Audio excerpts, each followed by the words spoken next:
My name is Aaron.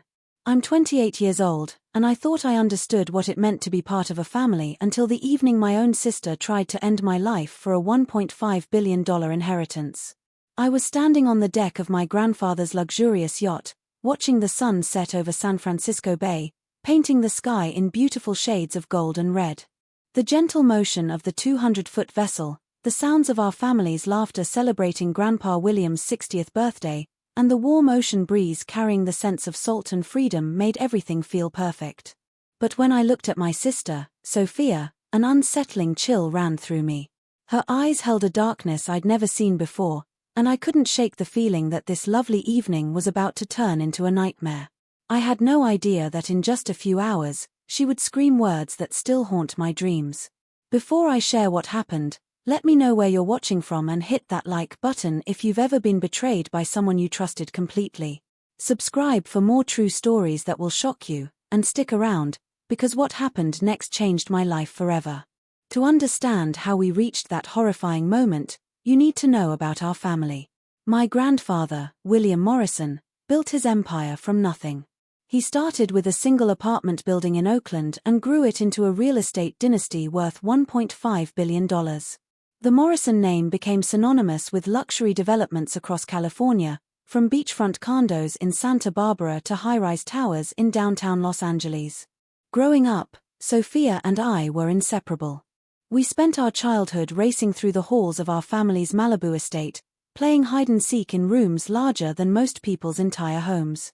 We had matching pink bicycles, shared a huge dollhouse that cost more than a car, and every summer would spend weeks on Grandpa's previous yacht, learning to sail and diving for shells in crystal-clear water.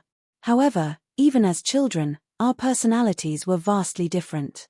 I was the one who always had my nose in a book, fascinated by the business side of our family's success.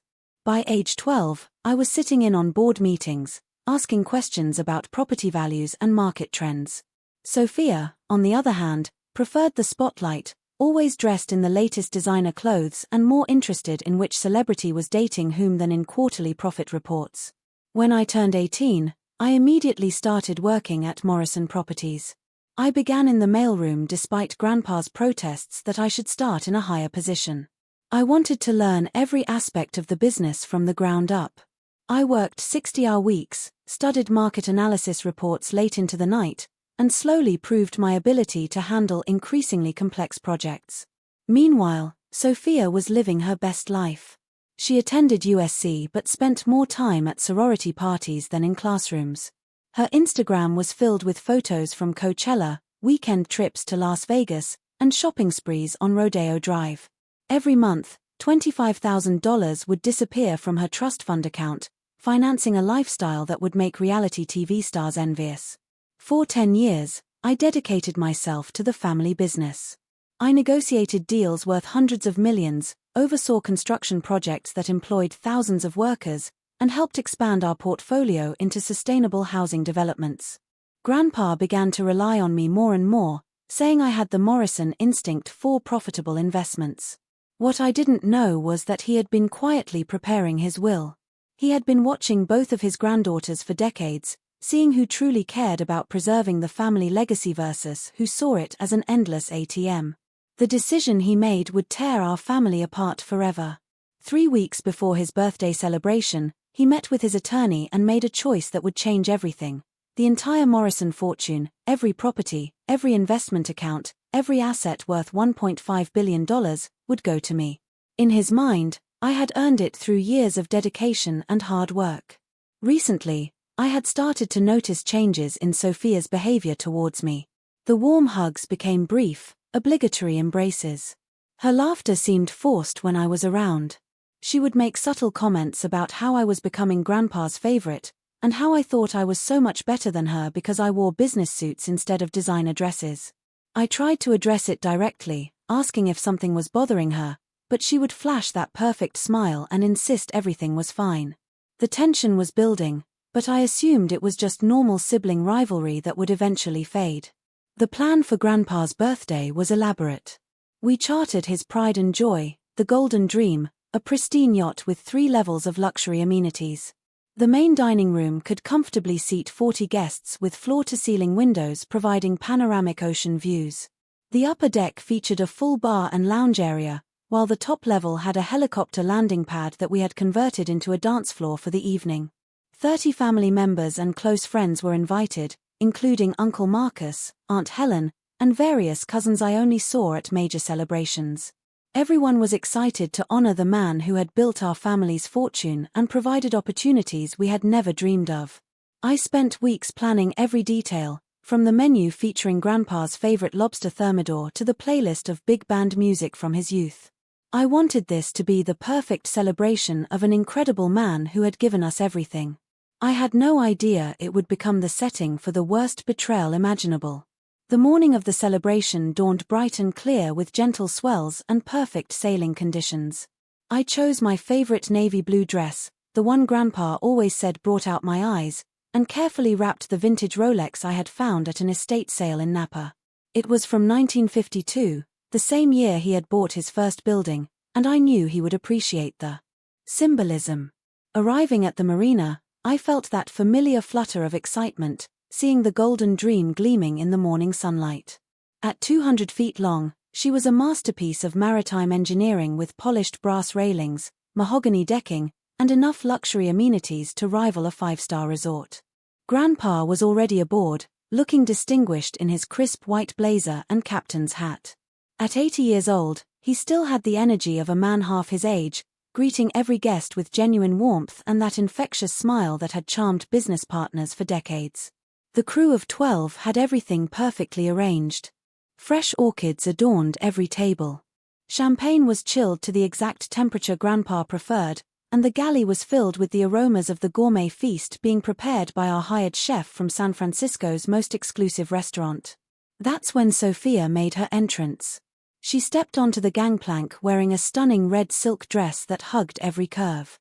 Her dark hair was styled in Hollywood waves, and her makeup was applied with professional precision. She looked absolutely gorgeous, but there was something unsettling about her demeanor.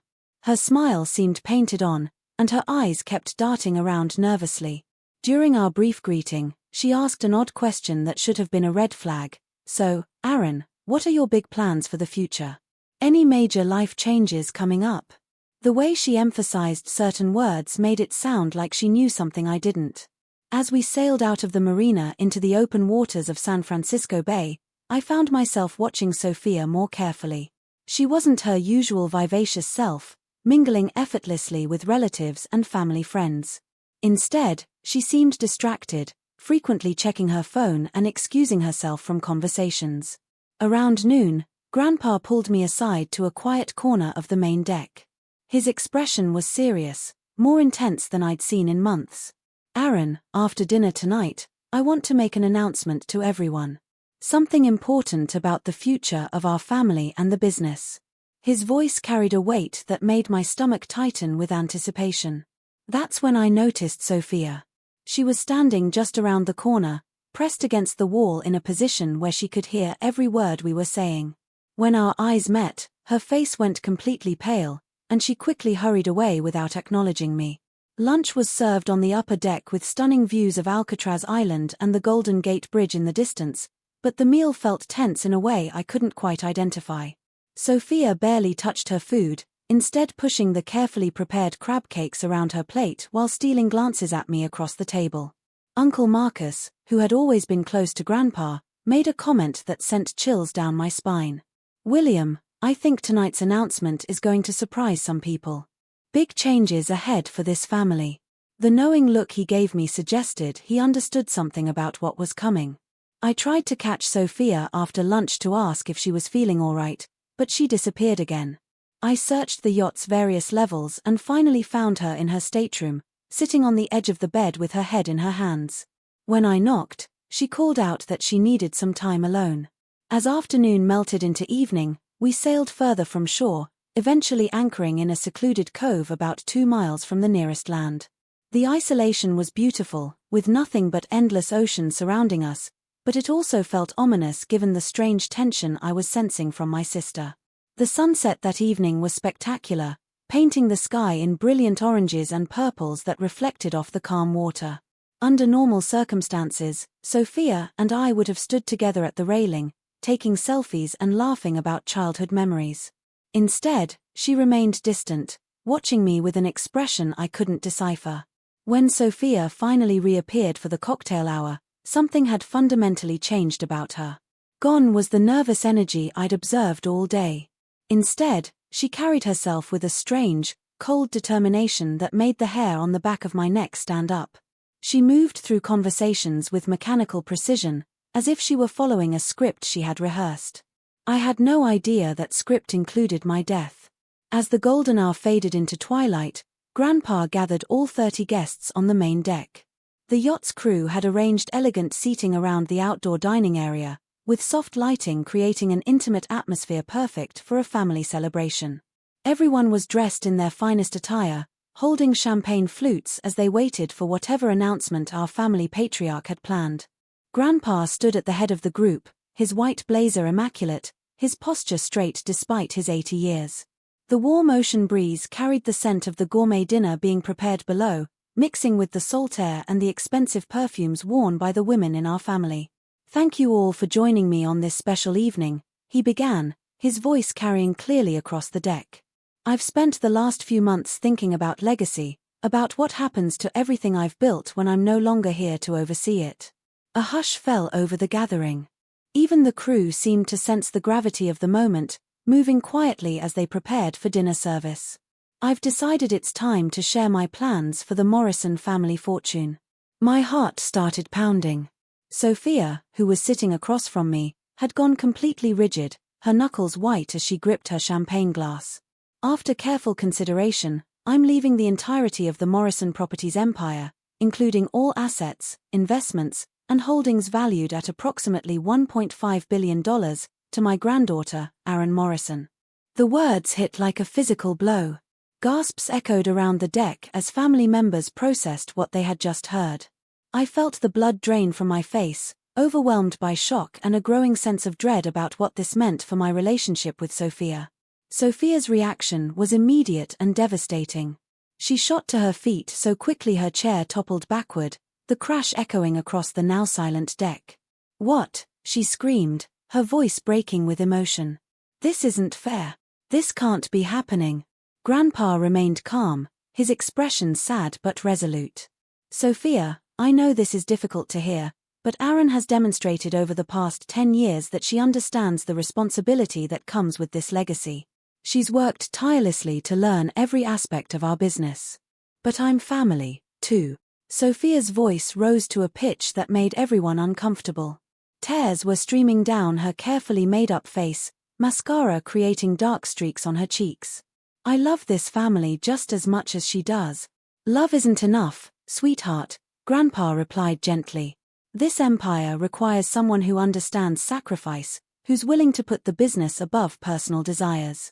Aaron has proven herself capable of that level of commitment." The gathering had become unbearably awkward. Cousins were staring at their drinks, aunts and uncles were exchanging worried glances, everyone uncertain how to react to such a personal family crisis playing out in front of them. I finally found my voice, though it came out as barely a whisper. "Grandpa, I had no idea. I never expected anything like this." The truth was, I felt sick to my stomach. Yes, I had worked hard for the family business, but seeing Sophia's devastation made me question whether any amount of money was worth destroying our relationship. Sophia whirled to face me, her eyes blazing with a fury I had never seen before. "You knew," she accused.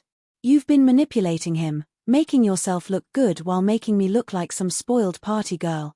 "That's not true," I protested, standing up from my own chair. "Sophia, I swear I had no idea about any of this. This was Grandpa's choice, not mine." But she was beyond reason. 10 years, she sobbed. 10 years of watching you become his favorite, while I got treated like some accessory to this family. "Well, guess what, sister? This isn't over."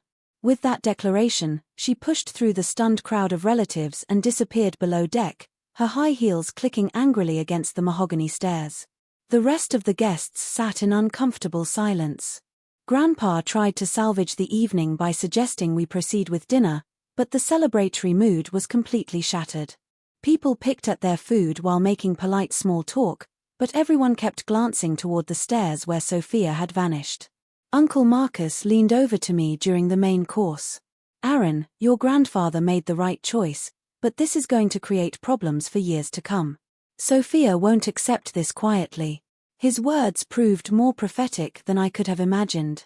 After dinner, I couldn't stop thinking about Sophia alone in her stateroom, probably crying her eyes out. Despite everything, she was still my little sister, and I couldn't bear the thought of her hurting. I decided I had to try talking to her, to find some way to make this right. That decision nearly cost me my life. I found Sophia in her luxurious stateroom on the yacht's second level. But the woman sitting on the edge of the queen-sized bed wasn't the heartbroken sister I had expected to find. The tears had stopped completely. Her makeup was fixed. Most unsettling of all, her eyes held a coldness I'd never seen before, like she was looking at a stranger rather than her own flesh and blood. "Sophia," I said softly, closing the door behind me. "We need to talk about what happened up there." She looked up at me with an expression that made my skin crawl. It wasn't anger anymore, it was something much worse, complete emotional detachment. "Do we, Aaron? What's left to discuss? You won. I lost. Story over." I sat down in the armchair across from her, trying to bridge the distance that suddenly felt like a canyon. "That's not how I see this at all. Look, I know Grandpa's decision was shocking, but we can work something out. I never wanted this to come between us." "Come between us?" Sophia's laugh was hollow, devoid of any warmth. "Aaron, this doesn't come between us. This ends us. You've always been the golden child, the perfect granddaughter who could do no wrong. But I never thought you'd actually take everything." "I didn't take anything," I protested. "I had no idea about the will. This was Grandpa's choice, not mine. And if it means this much to you, we can figure out how to share it." Something flickered across Sophia's face at my words, but it wasn't gratitude or relief. It was something calculating and dangerous. "Share it," she repeated slowly. "You think you can just throw me some scraps and everything will be fine?" "That's not what I meant," I said, growing increasingly uncomfortable with her tone. "I meant we could work together, both be involved in running the business, or I could make sure you're taken care of financially. We're sisters, Sophia. Family means more than money." She stood up then, moving to the porthole window that looked out over the dark ocean. We were still anchored in that secluded cove, far from shore, with nothing but black water stretching to the horizon. "Family," she repeated, her voice barely above a whisper. "You know what, Aaron? You're right. It's too late for sharing. It's too late for working together. It's too late for a lot of things." The way she said it sent ice through my veins. "What do you mean?" Instead of answering, she walked past me toward the stateroom door. "I need some air. This conversation is over." I followed her as she made her way through the yacht's elegant corridors and up the stairs to the main deck. Most of the other guests had retired to their rooms or were in the main salon, sharing after-dinner drinks and trying to pretend the earlier scene hadn't happened. Sophia didn't stop at the main deck. She continued climbing past the bridge level all the way up to the top deck, where we had converted the helicopter pad into an outdoor lounge area. This high up, with nothing but ocean surrounding us, we were completely alone. The moon had risen, casting silver light across the gentle swells. Under different circumstances, it would have been romantic and peaceful. Instead, it felt ominous, like being isolated on a stage where something terrible was about to unfold. "Sophia, talk to me," I pleaded, following her to the railing that looked out over the black water. "Whatever you're feeling, we can work through this." Quas beginning to slip beneath the surface for what I was certain would be the last time, something bumped against my shoulder in the dark water. It was a large piece of debris, probably washed overboard from another vessel, floating like a makeshift life raft. In my hypothermic state, I almost didn't have the coordination to grab onto it, but survival instinct took over. I managed to hook my arm around what turned out to be a damaged cooler large enough to keep me afloat. For the next 8 hours, I drifted in the Pacific Ocean, clinging to that piece of floating debris while fighting off hypothermia and shock. The water temperature was probably 55 degrees Fahrenheit, cold enough to kill within hours, but the cooler provided just enough buoyancy to keep my head above water and prevent me from drowning.